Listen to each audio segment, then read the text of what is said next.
USAA knows dynamic duos can save the day, like superheroes and sidekicks, or auto and home insurance. With USAA, you can bundle your auto and home and save up to 10%. Tap the banner to learn more and get a quote at USAA.com/bundle. Restrictions apply.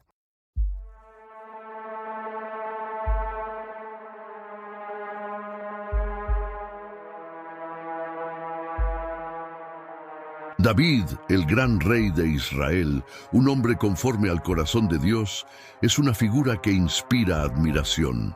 Su nombre está asociado con victorias increíbles, como su batalla contra Goliat, y con un reinado que consolidó a la nación de Israel como una potencia unida y próspera. Pero detrás de la figura del rey guerrero está el hombre, un padre, un esposo, y es en la intimidad de su hogar donde encontramos una de las historias más dolorosas y trágicas de toda su vida. David no tenía una familia común. Como rey, tuvo muchas esposas y concubinas, lo que resultó en una gran y compleja descendencia de hijos e hijas. Y es en esta dinámica familiar, llena de privilegios, tensiones y rivalidades, donde surge la historia de Tamar, su única hija mencionada en la Biblia. Antes de sumergirnos en su historia, necesitamos entender el contexto. ¿Quiénes eran los hijos de David? ¿Cómo sus personalidades y posiciones dentro de la familia moldearon los acontecimientos que marcaron sus vidas? Pero antes de continuar, no olvides suscribirte y darle like a este video. Tus interacciones son fundamentales para llevar el mensaje de Dios a más hogares. Ahora vamos a seguir entre todos los hijos de David. 3 se destacan en esta narrativa: Amnón, Absalón y, por supuesto, Tamar. Cada uno de ellos tiene características únicas y desempeña un papel crucial en la historia. Amnón, el primogénito, era el heredero directo al trono. Era el hijo mayor, aquel en quien todas las miradas estaban puestas. Desde su nacimiento, Amnón cargaba con las expectativas del pueblo y probablemente también las de su padre. Se esperaba que fuera el ejemplo, el líder, el futuro rey. Sin embargo, Amnón, a pesar de su posición privilegiada, demostró ser un hombre marcado por impulsos egoístas y una falta de carácter que resultaría desastrosa. Tenía poder e influencia, pero carecía de autocontrol y sabiduría.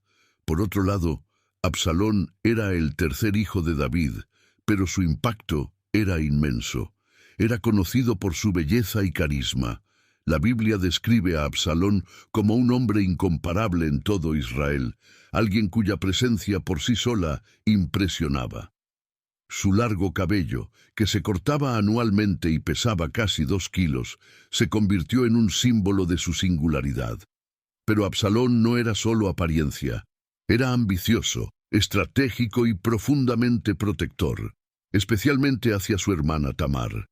Y luego está Tamar, la única hija mencionada de David. Era hermana plena de Absalón, hija de la misma madre, y compartía con él un vínculo especial. Tamar era una joven descrita como hermosa, una palabra que en la Biblia va más allá de la belleza física.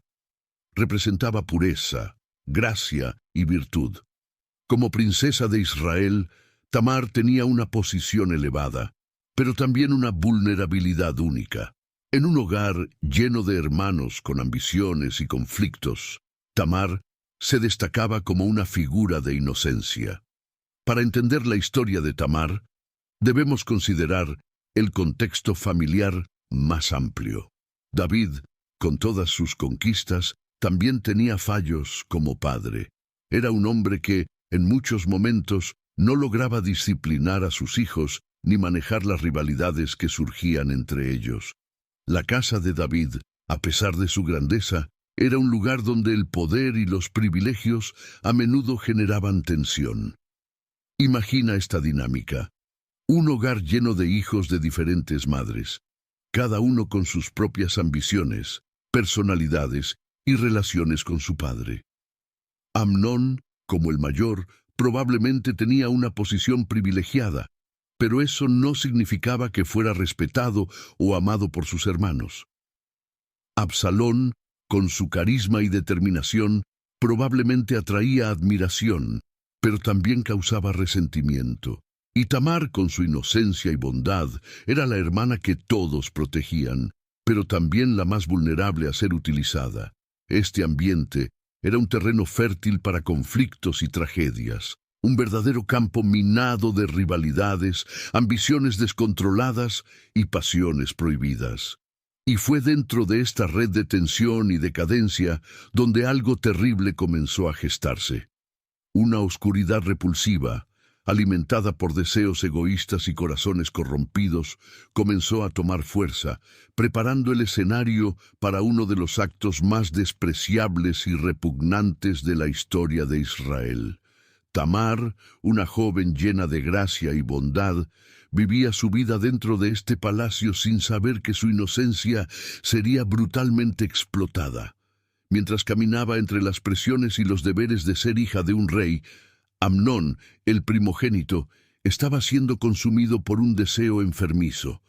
No era amor, no era afecto, sino algo grotesco y repugnante, algo que se alimentaba de la pureza de Tamar como una serpiente que se arrastra en busca de su presa. La casa de David, por fuera, era un símbolo de grandeza y poder, pero por dentro las grietas escondían podredumbre. Estas grietas no eran solo pequeñas fisuras, eran hendiduras profundas, arraigadas en decisiones negligentes, en la falta de disciplina y en la ausencia de justicia dentro de la propia familia del rey. Y fue de esas grietas de donde emergió el horror que sacudiría no solo a Tamar, sino a toda la descendencia de David. Lo que ocurrió no fue un accidente ni un error aislado. Fue el resultado de un entorno donde el pecado y la omisión crecieron sin control, donde el honor se perdió y el egoísmo reemplazó a la protección y el amor. Fue en esta atmósfera cargada, sofocante, llena de secretos y deseos retorcidos, donde se desarrolló la tragedia de Tamar. Lo que estaba a punto de suceder no solo era incorrecto, era monstruoso. Un acto que mancharía para siempre la historia de la casa de David. Para entender la gravedad de lo ocurrido, es necesario enfrentar de frente las emociones crudas y los impulsos oscuros que gobernaban ese ambiente. En los próximos momentos veremos cómo la combinación de lujuria, manipulación y omisión dio lugar a uno de los relatos más oscuros y repugnantes de toda la Biblia. Es un capítulo que causa repulsión, pero que también revela las consecuencias devastadoras de las decisiones egoístas y los corazones endurecidos. Dentro del vasto palacio de David, mientras el reino prosperaba bajo el mando del mayor rey de Israel, se gestaba lentamente una tragedia en las sombras. Amnón, el primogénito del rey, cargaba con las expectativas de liderar la nación, pero en su interior albergaba algo perverso. Había desarrollado deseos sexuales obsesivos hacia Tamar, su media hermana. No era amor, ni podía llamarse así. Era un deseo enfermizo, deformado, un impulso egoísta que consumía su mente y revelaba la podredumbre de su carácter. No la veía como una persona, como una hermana que debía proteger, sino como un objeto que podía tomar, usar y desechar sin preocuparse por las consecuencias. Amnón sabía que aquello era incorrecto. Sabía que lo que sentía por Tamar era inaceptable a los ojos de Dios, de la ley de Israel y de la moral básica, pero en lugar de luchar contra esos pensamientos, los alimentaba en silencio. Ese deseo comenzó a corroerlo por dentro hasta el punto de enfermarse. No era una enfermedad física, sino una enfermedad de su alma. Se aislaba, obsesionado, incapaz de ver algo más allá de Tamar. Su mente, dominada por ese impulso, ya comenzaba a trazar los caminos que lo llevarían al desastre, y fue en ese estado de debilidad moral donde entró en escena Jonadab, primo de Amnón. Jonadab era un hombre astuto, sagaz, pero carente de principios. Se dio cuenta de que algo iba mal con Amnón. En lugar de ofrecer ayuda genuina o aconsejar a su primo que buscara a Dios, vio una oportunidad para manipular los acontecimientos a su favor. Jonadab no era un consejero, era un envenenador, alguien que sabía exactamente cómo torcer las emociones de Amnón para llevarlo a un camino aún más oscuro. ¿Por qué tú, hijo del rey, estás tan abatido día tras día?, preguntó Jonadab, como si estuviera genuinamente preocupado. Amnón, que ya estaba al borde de la desesperación, finalmente confesó. Le reveló su deseo enfermizo por Tamar. Aquí, Jonadab podría haber actuado como la voz de la razón, podría haber advertido a Amnón sobre la gravedad de sus pensamientos. Pero en lugar de eso, ideó un plan frío y calculado. Jonadab sugirió que Amnón fingiera estar gravemente enfermo y pidiera a David que enviara a Tamar para cuidarlo. El plan era simple, pero perverso. Sabía que David, como padre, no sospecharía nada, y que Tamar, con su bondad natural, atendería el llamado sin dudarlo. Jonadab no solo dio a Amnón la idea, pavimentó el camino para que ese deseo enfermizo se hiciera realidad.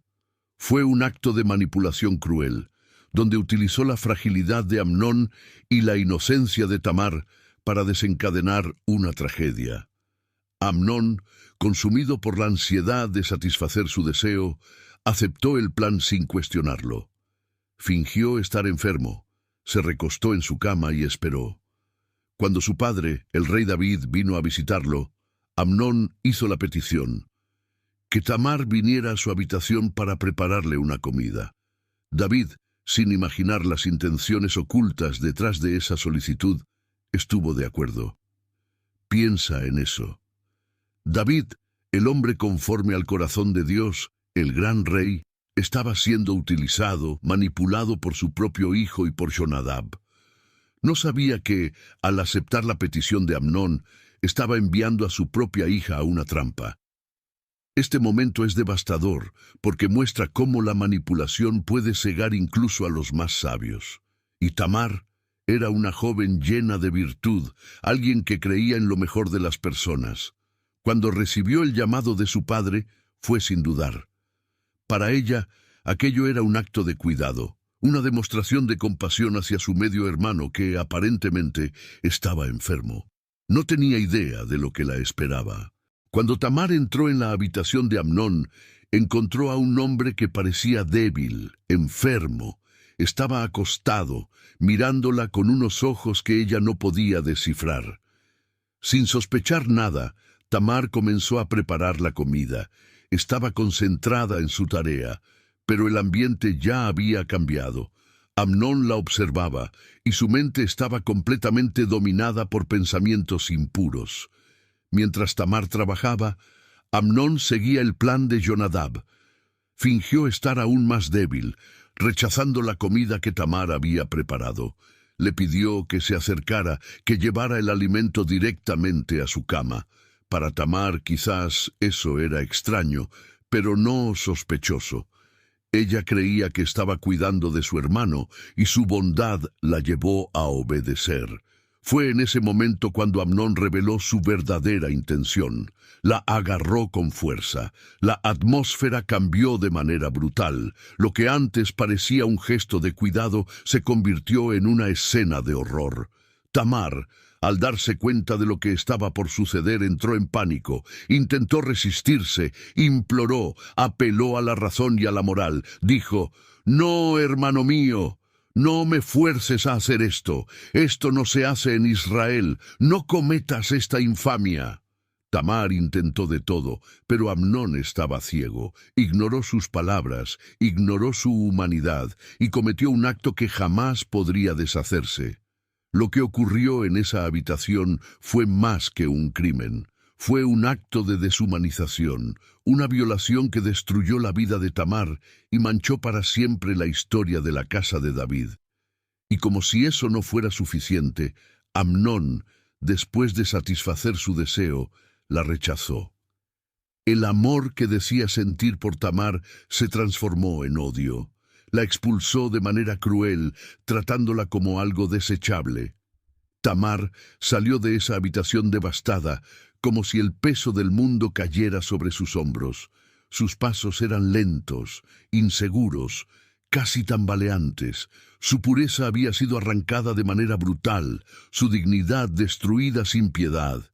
Temblaba, con las manos vacilantes, sin saber a dónde ir. Entonces, en un gesto desesperado, rasgó sus vestiduras y cayó al suelo. En aquel tiempo, romper las vestiduras era un gesto poderoso, reservado para momentos de profundo luto, vergüenza o pérdida irreparable. Era una manera de demostrar que algo dentro de la persona había sido destruido, que su dolor no podía contenerse ni ocultarse. Tamar, al rasgar sus vestiduras, proclamaba al mundo la gravedad de la injusticia que había sufrido. No podía ni quería esconder su dolor. Con las manos temblorosas, cayó de rodillas y tomó cenizas, esparciéndolas sobre su cabeza y rostro. En la cultura de Israel, cubrirse de cenizas era un acto de humillación y lamentación, una forma de mostrar que la persona estaba en un estado de completa angustia. Era como si Tamar dijera: «Ya no soy quien era, estoy marcada para siempre». Las cenizas, mezclándose con sus lágrimas, creaban un rastro oscuro en su rostro, una marca física del peso emocional que llevaba. Las cenizas en su cabeza, el rasgar de sus vestiduras, sus gritos desesperados, todo esto era un reflejo de un alma que no sabía cómo lidiar con la injusticia que había sufrido. Tamar no quería ocultar su dolor, porque sabía que era imposible. Quería que el mundo lo viera, que el mundo lo supiera, porque su angustia no era solo personal. Era un grito contra un sistema que le había fallado, contra quienes debieron haber sido su apoyo y protección. Así, Tamar continuó caminando, sola en su dolor. Cada paso, cada lágrima, cada ceniza en su rostro contaba la historia de una joven que lo había perdido todo. Su lamento no era solo un clamor por justicia, sino una súplica por una respuesta que parecía no llegar. Lo que le ocurrió a Tamar fue uno de los momentos más oscuros en la historia de la casa de David. Pero tan perturbador como el acto en sí fue lo que sucedió después. El dolor de Tamar no solo fue ignorado, sino amplificado por el silencio, la omisión y las decisiones de su propia familia. Su grito por justicia resonó en el vacío, dejándola sola con su angustia, mientras los eventos que siguieron desencadenaron una cadena de destrucción que sacudiría toda la descendencia de David. Tamar, devastada, encontró refugio en la casa de su hermano pleno, Absalón. Él era conocido por su belleza, carisma y determinación, pero también por su intensidad y un sentido feroz de justicia, especialmente cuando se trataba de proteger a su familia.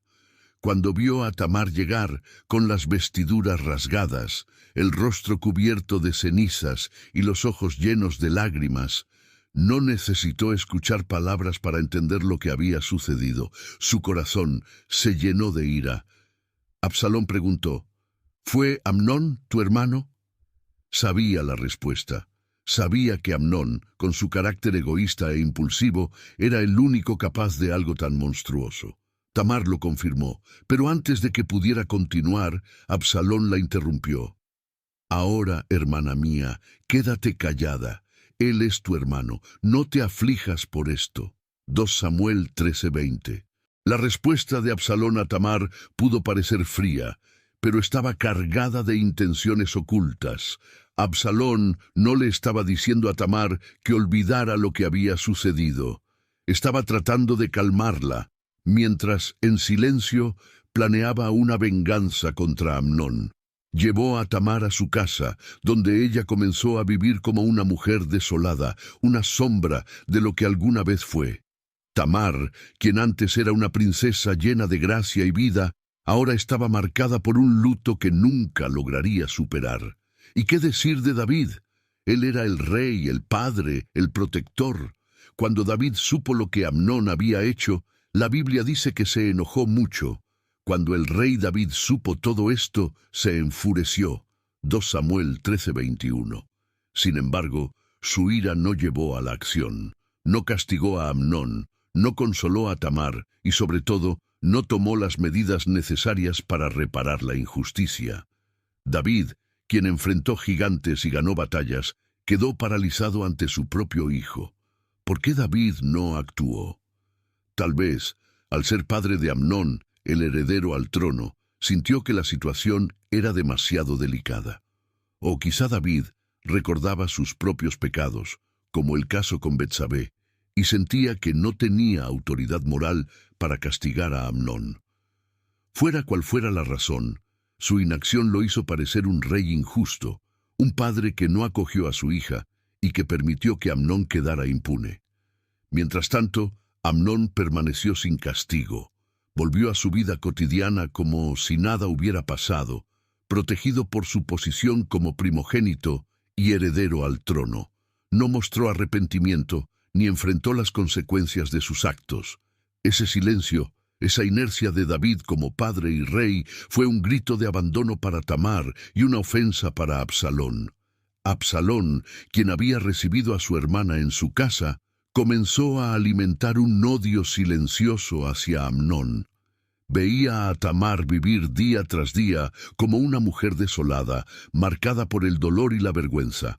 Cada lágrima de Tamar avivaba el deseo de venganza de Absalón. Su ira crecía como un fuego lento, esperando el momento adecuado para estallar. Durante 2 largos años, Absalón guardó su odio. No confrontó a Amnón directamente. No habló del asunto con David. Pero cada encuentro con su hermana, cada mirada hacia ella, era un recordatorio de lo que había sucedido. Y cada vez que veía a Amnón viviendo libremente, su rabia se intensificaba. Sabía que David no haría nada. Sabía que la justicia que Tamar merecía nunca llegaría de manos del rey. Entonces, Absalón decidió que la venganza sería suya. Pasaron 2 años. El odio de Absalón no disminuyó. Al contrario, se volvió más fuerte, más frío, más calculado. Entonces llegó el día en que decidió actuar. Absalón planeó un gran banquete, un evento para reunir a los hijos de David. Quería que todos estuvieran presentes, incluido Amnón. El plan estaba cuidadosamente diseñado, un ambiente festivo para disfrazar su verdadera intención. Absalón envió invitaciones, y cuando David supo del banquete, se mostró desconfiado. Sabía que algo podía estar mal, pero Absalón insistió. Logró convencer al rey de que no había nada que temer, que era solo un momento de celebración familiar. Así, David permitió que sus hijos asistieran. Ese día, Absalón recibió a sus hermanos con hospitalidad. Era el anfitrión perfecto, pero en su corazón la venganza ardía. Durante el banquete, esperó el momento adecuado. Sabía que Amnón, con su carácter despreocupado, quedaría vulnerable cuando estuviera embriagado. Y eso fue exactamente lo que sucedió.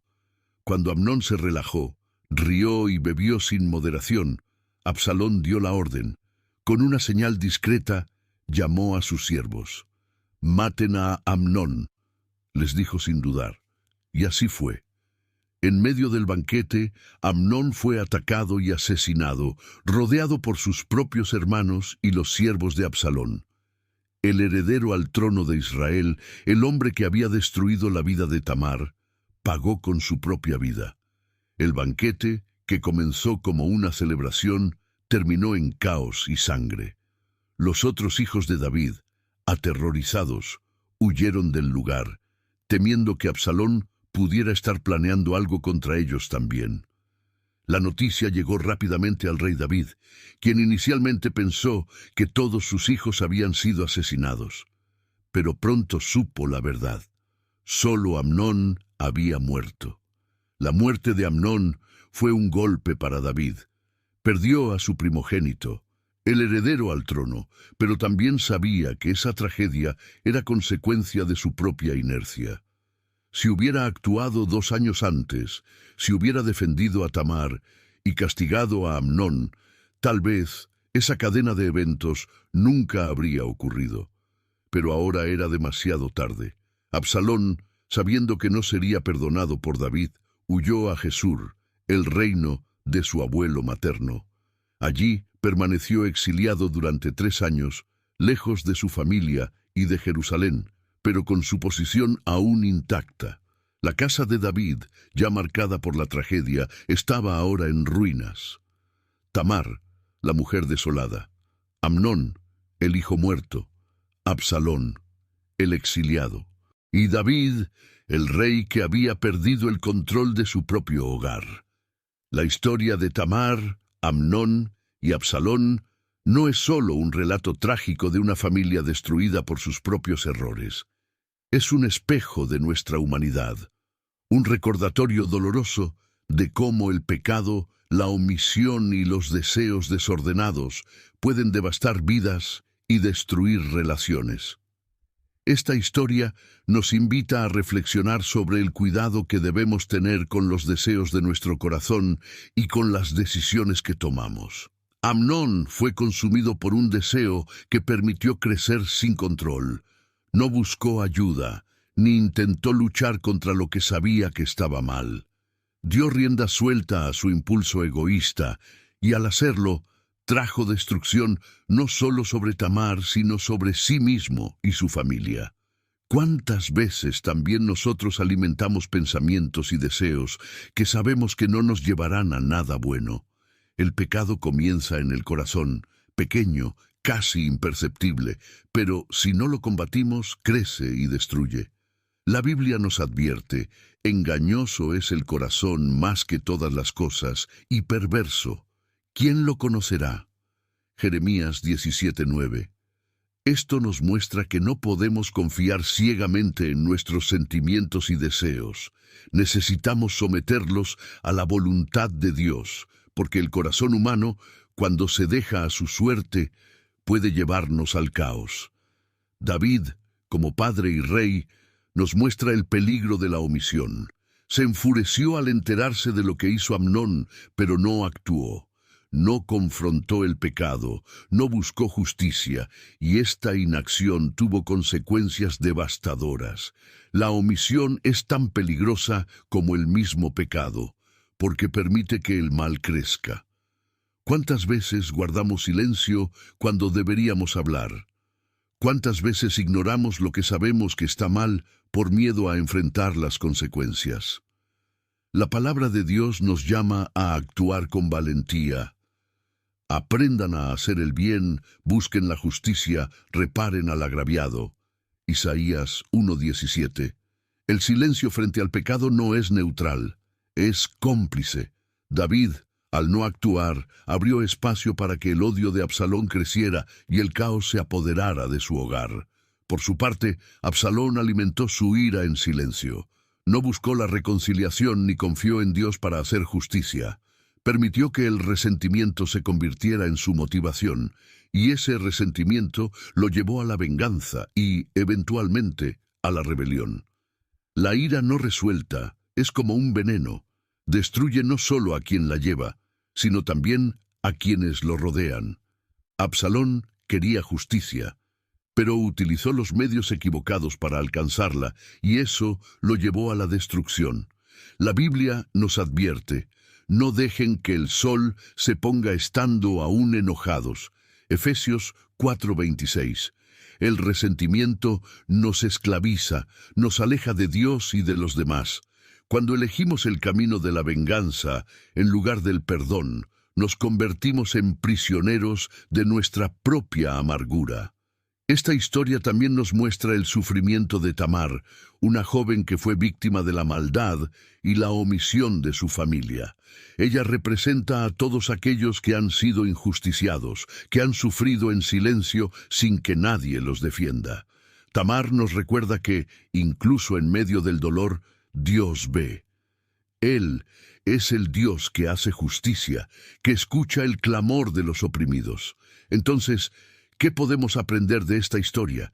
Debemos guardar nuestro corazón.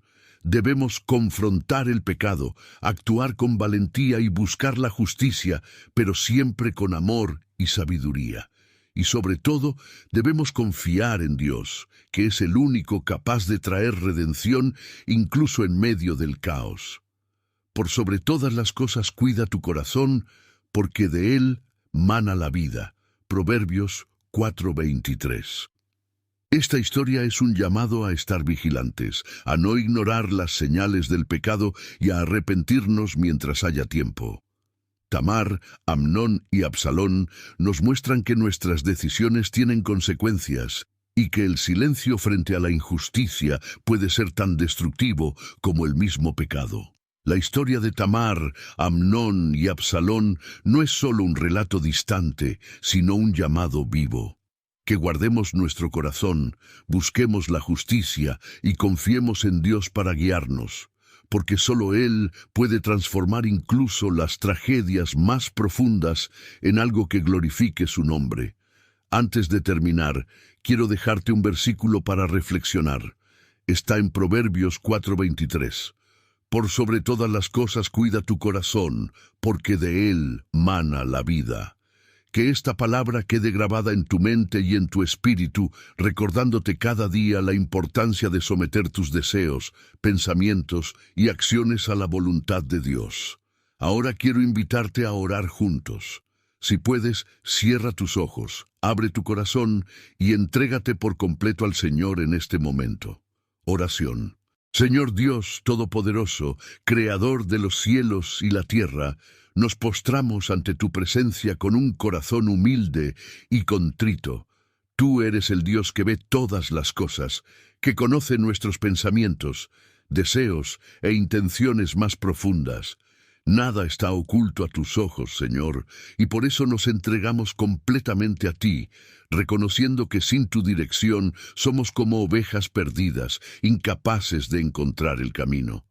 Padre, te alabamos por tu infinita bondad, por tu amor inmutable y por tu misericordia que se renueva cada mañana. Te agradecemos por tu paciencia con nosotros, por amarnos aun cuando fallamos, por llamarnos de vuelta cuando nos desviamos. Señor, reconocemos que muchas veces nos dejamos llevar por los deseos del corazón, por emociones que nos alejan de ti. Hoy pedimos que escudriñes nuestro corazón. Si hay en nosotros algo que no te agrada, algo que nos separa de ti, revélalo, Señor. Danos un espíritu quebrantado y humilde, dispuesto a reconocer los errores, arrepentirse y cambiar. Clamamos por aquellos que, como Tamar, han sido heridos profundamente. Señor, tú eres el Dios que sana, que restaura, que transforma vidas. Visita ahora a cada persona que carga heridas en su alma, traumas del pasado, dolores que parecen insoportables. Trae la sanidad que solo tu Espíritu puede ofrecer. Levanta a los que están caídos, consuela a los corazones quebrantados y renueva la esperanza de quienes sienten que todo está perdido. Padre, que puedan sentir tu abrazo, tu amor que es más grande que cualquier dolor, y que sus vidas sean completamente restauradas. Señor, oramos también por aquellos que, como David, se encuentran paralizados por la inercia, por el miedo a actuar o por la duda sobre qué hacer. Danos sabiduría, valor y discernimiento para actuar con justicia y amor. No queremos ser indiferentes ante lo que está mal, ni cerrar los ojos ante las necesidades de otros. Enséñanos a ser instrumentos de tu paz, agentes de tu justicia, personas que reflejen tu carácter en toda situación. Que nunca seamos indiferentes al sufrimiento, sino siempre dispuestos a tender la mano a quienes lo necesitan. Padre, intercedemos por aquellos que, como Absalón, están consumidos por la ira, el resentimiento y la amargura. Líbranos, Señor, de cualquier rencor que esté enraizado en nuestro corazón. Enséñanos a perdonar como tú nos perdonas, a soltar el peso que cargamos y a confiar en que tu justicia es perfecta. Sabemos que el odio y el deseo de venganza no traen paz, sino que nos alejan de ti. Queremos vivir libres de esas cadenas, disfrutando la plenitud de tu amor y gracia. Señor, entregamos nuestras familias en tus manos. Tú conoces cada hogar aquí representado, cada dificultad, conflicto y desafío. Pedimos que seas el centro de nuestras familias, que tu presencia traiga unidad, paz y amor. Que cada padre, madre, hijo y hermano sea un reflejo de tu bondad. Ayúdanos a ser ejemplos de fe y a sembrar semillas de esperanza y amor en nuestros hogares. Padre, pedimos que guardes nuestro corazón. No queremos ser dominados por deseos engañosos ni por emociones que nos alejan de ti. Queremos que tu Espíritu Santo sea nuestro guía, que nos conduzca en toda verdad, que nos fortalezca para resistir las tentaciones y nos ayude a vivir de manera que te agrade. Danos un corazón puro, Señor, que busque tu voluntad por encima de todo. Clamamos por cada persona que escucha esta oración ahora. Que el Señor toque cada corazón, renueve las fuerzas de los cansados y traiga luz donde hay oscuridad. Padre, sabemos que tú eres poderoso para hacer infinitamente más de lo que pedimos o imaginamos. Pedimos que cada persona que ora en este momento experimente tu amor transformador y sienta tu presencia de manera tangible. Y sobre todo, Señor, entregamos nuestras vidas a ti. Que nuestros días sean vividos para tu gloria, que nuestras palabras y acciones reflejen tu amor. Queremos ser luz en este mundo, queremos ser sal, queremos ser testigos vivos de tu poder y bondad. Fortalécenos, Señor, para enfrentar los desafíos, perseverar en la fe y mantenernos firmes hasta el final. Oramos con fe, gratitud y la certeza de que tú nos escuchas y actúas a nuestro favor. Confiamos en ti, Señor, y te agradecemos por todo lo que ya has hecho, por lo que estás haciendo y por lo que aún harás. Oramos en el nombre de Jesucristo, nuestro Salvador y Señor, quien es el Alfa y la Omega, el principio y el fin, el autor y consumador de nuestra fe. Amén. Si esta reflexión tocó tu corazón, no olvides suscribirte a este canal. Esto nos ayuda a continuar llevando la palabra de Dios a más personas. Dale me gusta, compártelo con quienes necesitan escuchar este mensaje y deja tu comentario sobre cómo esta palabra impactó tu vida.